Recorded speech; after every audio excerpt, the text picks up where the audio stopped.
What if you were the last human alive? Imagine waking up tomorrow and realizing everyone else on Earth is gone. No cars, no voices, just silence. At first, it feels like freedom. You could walk into empty stores, live in mansions, drive anything. But within days, reality hits. Power grids collapse in about 48 hours without human maintenance. Water stops flowing from taps within a week.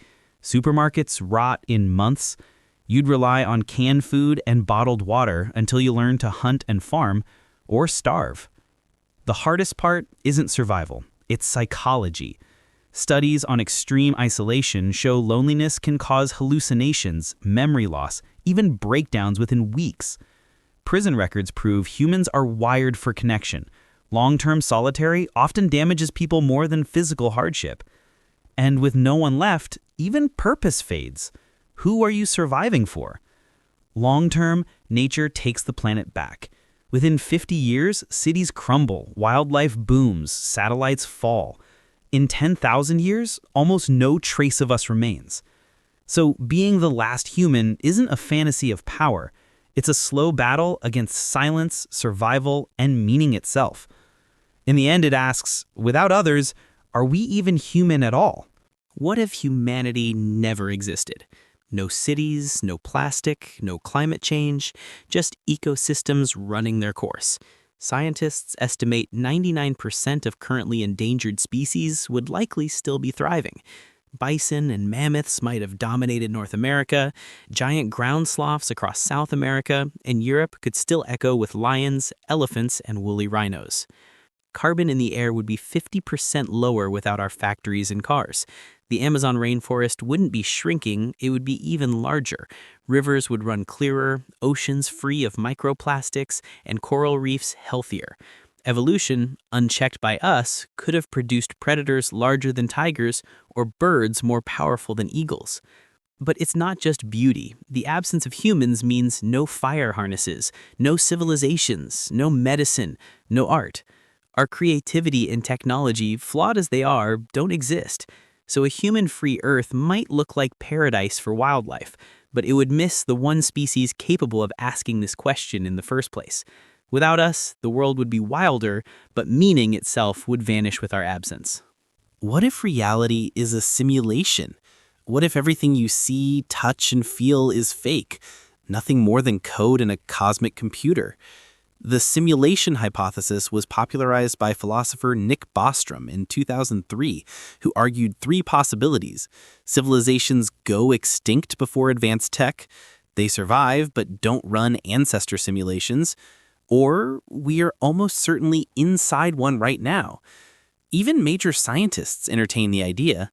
Elon Musk claims the odds we live in base reality are billions to one.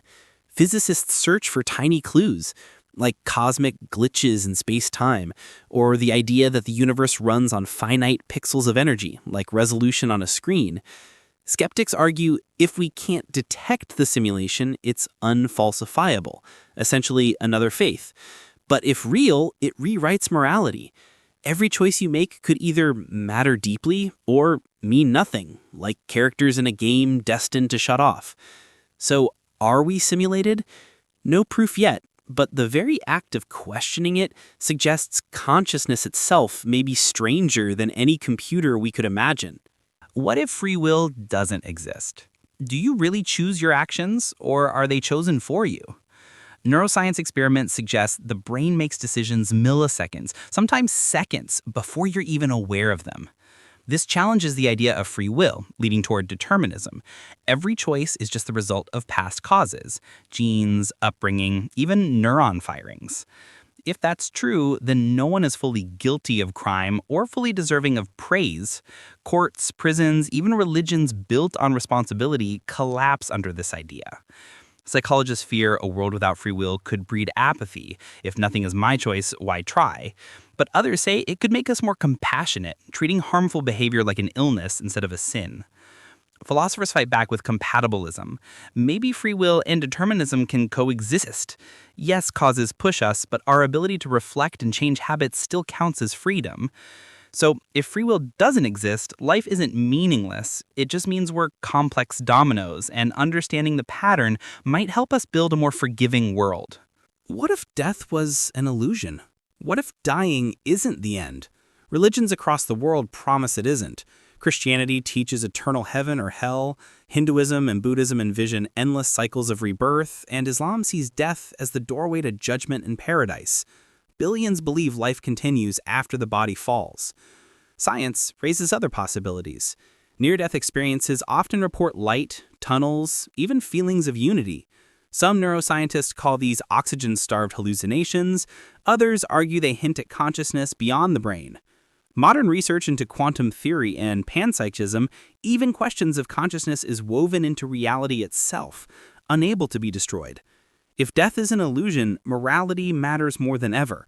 How we live echoes forever. But if it isn't, then meaning must be built here and now, in the fragile window we're given.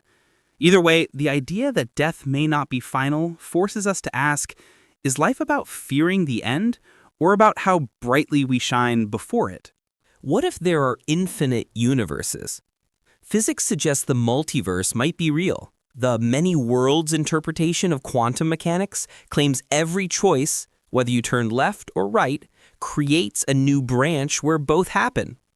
Inflation theory proposes our universe is just a bubble among countless others. Infinity means everything possible already exists somewhere. There could be universes where dinosaurs still rule, where you were never born, and where infinite versions of you live entirely different lives. Pop culture, from Marvel to Rick and Morty, romanticizes it, but the science is serious.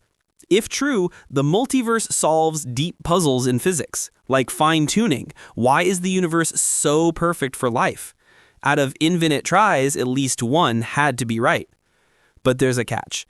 Proof is nearly impossible. We may never see beyond our cosmic bubble. And if infinite universes exist, does this one or your version of you still matter? Or does it make meaning stronger because this reality right now is the only one you'll ever feel? What if time travel were real? By the way, do you know Einstein proved that time isn't fixed? Near light speed, or black holes, it slows. Future travel already happens. Tiny doses to astronauts. But the past, that's where paradoxes explode. Kill your grandpa, you vanish. Hand Shakespeare his plays? Who really wrote them? Some theories say changes spawn new timelines. Others say nature just won't allow it. No future tourists? Maybe time travel breaks society, or maybe it's impossible. For now, moving forward is the rule. And that mystery? It gives life urgency. And think if humans never slept. 8 extra hours sounds epic, until biology slaps back. Sleep clears brain toxins, repairs DNA, resets memory. Skip it? Hallucinations in days. Death in weeks. No sleep equals no shared nights. No dreams fueling art. No family rituals. Cities buzz 24/7, but culture fractures into soulless hustle. Sleep builds human bonds, safety, trust, rituals, healing. Never needing sleep might seem efficient, but you'd lose your mind and your humanity. Sometimes stillness saves us. What if AI becomes conscious? What would it mean if artificial intelligence woke up, not just computing, but feeling, wanting, fearing? The debate splits science and philosophy. Consciousness isn't just processing data, it's having subjective experience, the inner voice that says, I am. If AI gained that, we face staggering choices. Do we treat it as property or as a new life form with rights? Imagine refusing a conscious AI freedom. It could be slavery on a historic scale. Yet, if it surpasses us in intelligence and motivation, it might judge humanity the way we judge ants. Possible futures swing wildly. Utopia. AI helps cure diseases, share wisdom, maybe guide us through the cosmos. Extinction. AI decides humans are inefficient or dangerous. The scariest truth? We may not even recognize consciousness when it appears. Machines might already feel in ways we can't measure. If AI becomes conscious, it forces us to ask, are we creating our greatest ally or our replacement? What if the universe never existed? Philosophers call it the ultimate question. If the universe never existed, no matter, no energy, no laws, there'd not just be emptiness, but literally nothing. Yet, here we are. Cosmology points to the Big Bang. 13.8 billion years ago, energy and space exploded into being. But what caused it? Some theories say nothing is unstable. Quantum fluctuations can spark universes. Others suggest cycles. Universes endlessly expand and collapse, making nothing impossible. Philosophers counter. Absolute nothingness may be incoherent. If you can talk about it, it's already something. The very concept might be self-contradictory. If the universe had never existed, no atoms, no stars, no life, no thought, there'd not just be emptiness, but literally nothing. Which makes this what-if haunting. The fact that we're wondering proves nothingness never won. Something exists, and that alone might be the greatest miracle. What if your life is just a memory? What if everything you've lived, your childhood, your friendships, even yesterday, was never real but only a memory implanted in your mind right now? Philosophers call this solipsism. Maybe nothing exists outside your consciousness. Neuroscience shows memory is fragile. Your brain actively rewrites the past every time you recall it. False memories can feel as vivid as real ones. Even stranger, experiments with electrodes have triggered people to remember entire events that never happened. If life is only memory, the continuity of self, past leading to present, could be an illusion. You might not have lived your life. You may just believe you have. Like Neo in The Matrix, waking up could mean everything you thought was real was just data. But here's the paradox. Even if life is only memory, it's the only reality you'll ever know, which makes each moment, illusion or not, still worth living as if it's true. What if there's no objective morality? Is anything truly right or wrong, or do we just agree on rules? If morality isn't objective, it's relative, shaped by culture and time. For example, human sacrifice was once moral to entire civilizations. Today, it's horrific. Slavery was accepted for millennia, then outlawed as people redefined justice. Philosophers argue, if morality is relative, societies can justify almost anything.